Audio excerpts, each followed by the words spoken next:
2019 के झटके के बाद अभिषेक बनर्जी एक नए अवतार में सामने आए। उन्होंने पर्दे के पीछे रहकर काम करना शुरू किया। 2021 का विधानसभा चुनाव टीएमसी और ममता बनर्जी के लिए करो या मरो की लड़ाई थी। बीजेपी ने अपनी पूरी ताकत झोंक दी थी। प्रधानमंत्री से लेकर गृह मंत्री तक पूरी केंद्रीय कैबिनेट बंगाल में डेरा डाले हुए थे। ऐसे में अभिषेक ने पार्टी की चुनावी रणनीति की कमान संभाली। उन्होंने मशहूर चुनावी रणनीतिकार प्रशांत किशोर के साथ मिलकर एक ऐसी रणनीति बनाई जिसने बीजेपी के सारे दांव फेल कर दिए। बंगाल को चाहिए अपनी बेटी जैसा नारा घर घर में गूंजने लगा। अभिषेक ने खुद पूरे राज्य में ताबड़तोड़ रैलियों और रोड शो किए। नतीजे आए तो सब हैरान रह गए। टीएमसी ने 294 में से 213 सीटें जीतकर ऐतिहासिक जीत दर्ज की, जबकि बीजेपी 77 सीट पर सिमट गई।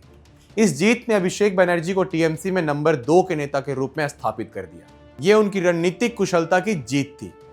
उन्होंने साबित कर दिया था कि वो सिर्फ भीड़ जुटाने वाले नेता नहीं बल्कि चुनाव जिताने वाले रणनीतिकार भी थे।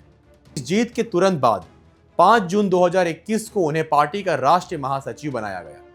ये एक तरह से औपचारिक घोषणा थी कि अब वो ही ममता बनर्जी के बाद पार्टी के सबसे ताकतवर शख्स हैं।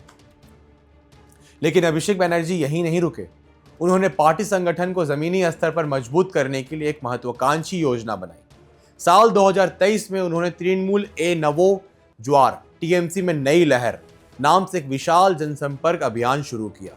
उन्होंने 2 महीने तक पूरे पश्चिम बंगाल का दौरा किया, हर जिले में रात बिताई, लोगों से सीधे बात की और पंचायत चुनाव के लिए उम्मीदवार का चयन भी जनता की राय से करने का एक अनूठा प्रयोग किया। यह यात्रा सिर्फ एक राजनीतिक कार्यक्रम नहीं थी बल्कि अभिषेक का शक्ति प्रदर्शन भी था। उन्होंने पार्टी के हर नेता और कार्यकर्ता को यह संदेश दे दिया कि अब संगठन उनके नियंत्रण में है। माना जाता है कि इसी यात्रा ने 2024 के लोकसभा चुनाव में टीएमसी की शानदार जीत की नींव रखी।